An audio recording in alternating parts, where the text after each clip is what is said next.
શ્રી કૃષ્ણ મિત્રો, મારું ગુજરાતી કિચનમાં આપનું સ્વાગત છે। ફ્રેન્ડ્સ, આજે તમે નહીં વિચાર્યું હોય એવું સરસ આપણે શાક બનાવીશું। તો શાક બનાવવામાં બિલકુલ ઓછી સામગ્રી અને છતાં એટલું ટેસ્ટી શાક હશે કે તમને ખાતા નહીં ધરાવ એટલું સરસ હશે। તો શાક છે મૂળાની ભાજી, જે કોઈ પસંદ નથી કરતું ખાવાનું, પણ આ શાક સાથે એટલી સરસ લાગશે કે શાક ખૂબ જ ટેસ્ટી બની જશે। અને સાથે જ અહીંયા આ ચોળી લીધેલી છે, આપ જોઈ શકો છો, અડધો કપ ચોળી લેવાની છે, જેને આપણે 2 કલાક માટે સહેજ ગરમ પાણી કરી અને પલાળી દેવાનું છે। તો આવી રીતના પલળી જશે। અને સાથે જ આ 2 કપ જેટલી મૂળાની ભાજી લેવાની છે। તો બસ આ 2 સામગ્રીથી ખૂબ ટેસ્ટી એવું શાક બનાવીએ।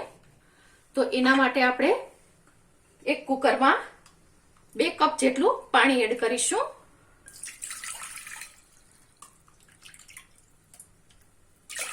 પાણીને ગરમ થવા દઈશું।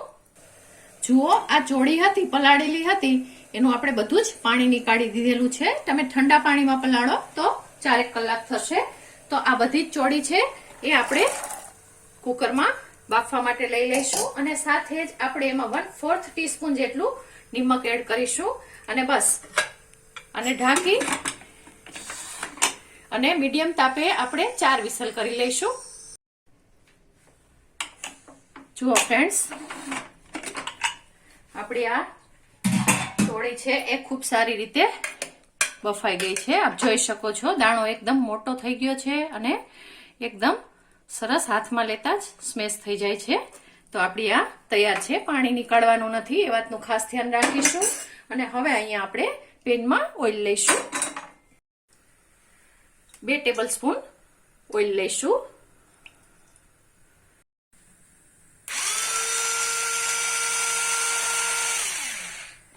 જુઓ, અહીંયા મેં 1 નંગ ટમેટું છે એને ક્રશ કરી લીધેલું છે।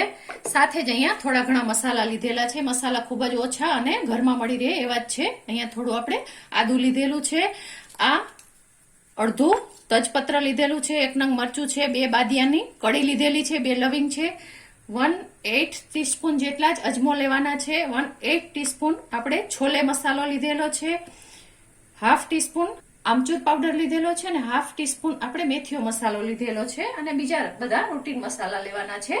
તો આગળ જોઈએ। જુઓ, ઓઇલ ગરમ થઈ ગયું છે, તો એમાં આપણે 1/2 ટીસ્પૂન જેટલું જીરું એડ કરીશું અને અજમો એડ કરીશું। સાથે જ આ ખડા મસાલા પણ એડ કરી દઈશું। અને હવે એમાં 1/4 ટીસ્પૂન જેટલું આદુનું છીણ એડ કરીશું।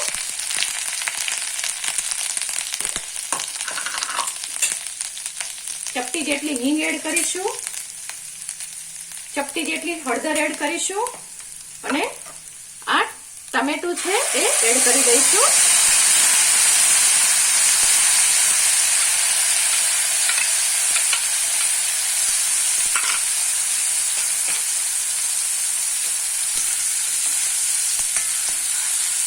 અને આપણે સહેજ પકવી લેવાનું છે, તો 2 મિનિટ પકવી લઈશું। ફ્રેન્ડ્સ, સાથે જ આમાં આપણે નિમક પણ એડ કરી દઈશું। આખા શાકના ભાગનું નિમક એડ કરી દેવાનું છે, જેથી કરીને ટમેટું પાકવામાં મદદરૂપ થાય। અને સાથે જ અહીંયા આ મેથીયો મસાલો લીધેલો છે એને પણ આપણે એડ કરી દઈશું અને મીડિયમ તાપે સારી રીતે પકવી લઈશું। હવે એ દરમિયાન અહીંયા આપણે 1 ચમચી જેટલું લાલ કાશ્મીરી મરચું અને 1 ચમચી જેટલું ધાણા જીરું છે એને ઓગાળી અને તૈયાર કરી લઈશું। પાણીમાં જ ઓગાળવાનું છે, બીજું કશું જ નથી કરવાનું। આ પાકે એ દરમિયાન આ થોડું ઠીક થઈ જશે।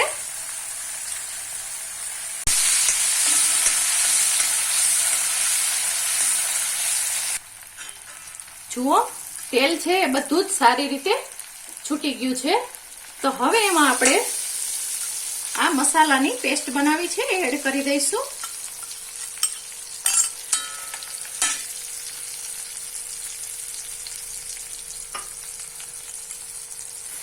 અને આ મસાલાને સારી રીતે પકવી લઈશું।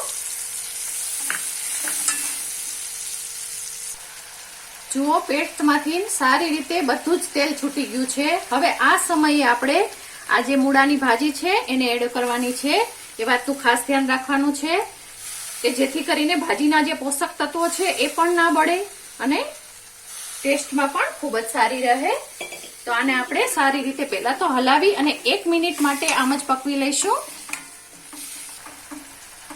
જુઓ ફ્રેન્ડ્સ 2 મિનિટ થઈ ગઈ છે. ખૂબ સરસ રીતે આપણી આ ભાજી થઈ ગઈ છે. તો હવે એમાં આપણે આ બધી થોડી એડ કરી દઈશું અને આને ખૂબ સારી રીતે 4 થી 5 મિનિટ માટે પકવી લઈશું. હા ફ્રેન્ડ્સ, આને પકવવું ખૂબ જરૂરી છે જેથી કરીને જે ગ્રેવીનો ટેસ્ટ છે એ બંનેમાં ખૂબ સારી રીતે બેસી જાય ભાજી અને આ ચોળીમાં. પછી આગળની પ્રોસેસ કરીશું. જુઓ ફ્રેન્ડ્સ, નજીકથી બતાવું, ખૂબ સરસ રીતે પાકે છે. તો એમાં 1 ટીસ્પૂન જેટલો ગોળ એડ કરીશું અને ચપટી જેટલો આપણે 1/8 ટીસ્પૂન જેટલો છોલે મસાલો લીધેલો છે એ એડ કરીશું અને આ આમચૂર પાવડર લીધેલો છે એ એડ કરી દઈશું અને આને સહેજ તેલ છૂટે ત્યાં સુધી થવા દઈશું.